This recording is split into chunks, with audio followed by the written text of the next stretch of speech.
Imagine it's 2014 and you are responsible for strategy at the biggest payment institution in Switzerland. And you know there is something big coming in the market. It's called mobile payment. So paying not by card, by cash anymore, but by phone. But you, as being the number one in the market, you have no project in that area, you have no product, and honestly, you don't really know what to do. So it was March.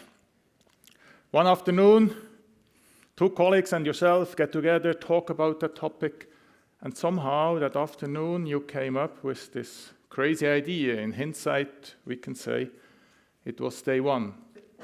So that crazy idea was, hey, let's do everything in phone. We do it already digitally, so we can also pay digitally, right? We need no card, we need nothing else.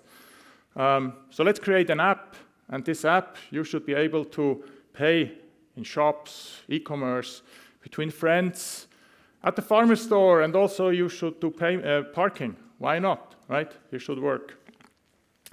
You know, you have to develop that solution by yourself, because honestly, there's nothing out there that can do that. You don't really know if people will like it, and you also don't know if it will ever work. And so, anyway, the vision was set, and you pitch it, you bring it together, you pitch it to the senior management, and a couple of days later, you present it, and they like it. They like it very much, they love it, and so a decision process starts that was unheard of in that big company. So on day 85, after day one, on day 85, final decision day, and there a new company was founded, and Twint was born. And you suddenly are not a corporate manager anymore, but somehow you should lead this startup and grow this business. And that's where then your change really started. So I'd like to ask you, how about you? How do you change? And I brought with me 3 questions. I'd like then to raise your hand. First one, have you ever changed your profession? And you see here this young lady, she started out as a gardener, and then afterwards she moved in the movie business, so there might be a good surrounding here. So that kind of change of profession, so not only jobs. So please raise your hand. Whoever changed her or his job? Okay, I would say 20%. Cool. Then an easy one. Who of you moved in the last 5 years? Yes, a bit more, huh? A bit more. And then, I have to ask this one, right? Who pays differently today? So meaning, who is using the mobile app Twint in these days? Yes, I'd say that's 80%. Huh? 5 years ago, I would have asked you, and perhaps 10% would have go up. But then what interests me, do people actually like to change? We saw we change, right? You change, but do we actually like it? And I put that question out just a couple of days ago to my followers and in social media. 500 people answered, so it's not just 2 or 3. 500 people answered, and the answer was clear. 80% said, no, people don't like to change. Why is this? Why is this? I think 3 things are important. First, we don't like the unknown. Something that is hardwired. We just feel uncomfortable when something happens. Second, there's a big fear of loss when changing. So we fear to lose our jobs, money, status, people, connections, and so on. And the third one, we don't like to leave our comfort zone. So, does it actually matter? Does it actually matter if people don't like to change, or do we just say, hey, that's a fun fact, but we don't really care about that? I'd like to walk through a small model. Really, it doesn't get complicated. It's just change over time. And the line here I made symbolizes to me how people change. We change. We saw that in the beginning when I asked you, right? We change, but somehow we change gradually, step by step. Now again, does this matter?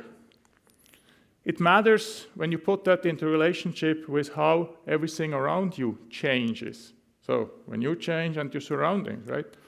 And the surroundings, I think, and many people think, and most probably also you think, hey, these changes are getting exponentially. Just think about how fast technology adopts today. The pandemics, climate change, all these things move exponentially. And what I think, we are back here. We are back here, so somehow our surroundings changes faster than we do as people. And I think this is a problem. This is a problem because a gap widens. People feel left behind. They don't know how to cope. They can't come with us. And I see one solution. I mean, there are two solutions, right? You can bring either the curve that is on top down or the other up. I think we have to bring our change curve, our individual curve up, because the other one, this will not go down. The world will change faster and faster. So we have to close this gap, and I'd like to make a plea for change so that we change more. And I'd like to share some experiences in my life, 3 parts, and also then a bit lead how I think that could work out for each of us. So the first phase, that was a long time, 10 years. It was a big company, Swiss company, stable company. I mentioned it before, so you get it. I mean, when you look at the picture. There, we had still a lot of change in that area, right? It was a big company, 3,000-4,000 people. But still, we introduced a lot of new products. We were growing. We had the financial crisis in between, right? For those who are old enough of you who remember 2007, 8, 9, that brought massive growth. And we had a total change in regulation and also in legal structure in our company. So what was that there, that change for me? I saw a big spirit of optimism. So things changed. You move forward. We were different. We wanted to be different. We wanted somehow to change the world, or at least the Swiss financial market. And there was a strong purpose and belonging in that group. And then the second part, I mean, it started with the 85 days before. That was then really all about dynamics, about movement, about speed, about power, about chasing, and also about being chased. Because after that moment that I stopped before, well, the company was founded, I mean, then it really just started, right? We built a team, we built the software. After a couple of months, we went live with the first pilot, and then going live really after something like 15 months. And then a couple of months later, one of the biggest retailers in this country just said, we bring your solution not just to 1 store, to 10 stores, but to 1,000 stores, right? A huge logistical change. And then after 2 years, mid of 2016, we thought, hey, that's cool, we can slow down a bit. Then our solution got merged to another one in Switzerland. So we integrated 6, 7 banking systems. Again, a huge technological change. We had then to relaunch our system. There was a change in branding. You build up operations. And basically, we were scaling up the whole thing until the end of 2018 to 1 million customers. So what was then? That was a totally new world. I mean, I thought I knew business. Well, I didn't before I really started in here. That was fast. That was changing all the time. You had to work with many people. That was an incredible energy. There was an incredible energy in yourself, in the team. Nobody worked ever as hard, as long as in these days, but it didn't feel like that. It didn't feel like that because you were drawn to this idea. And the most intriguing things, paradigms shifted, dissolved. Because before I thought, hey, it's not possible to make a decision without having 3 weeks and having 20 PowerPoint slides, right?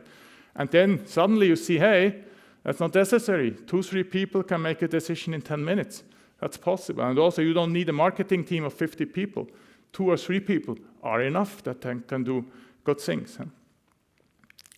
And the last phase, since 2018, I made some more or less the logical step from corporate to startup and now being self-employed. To me, it's a bit the freedom phase. I can do more or less every project that I want.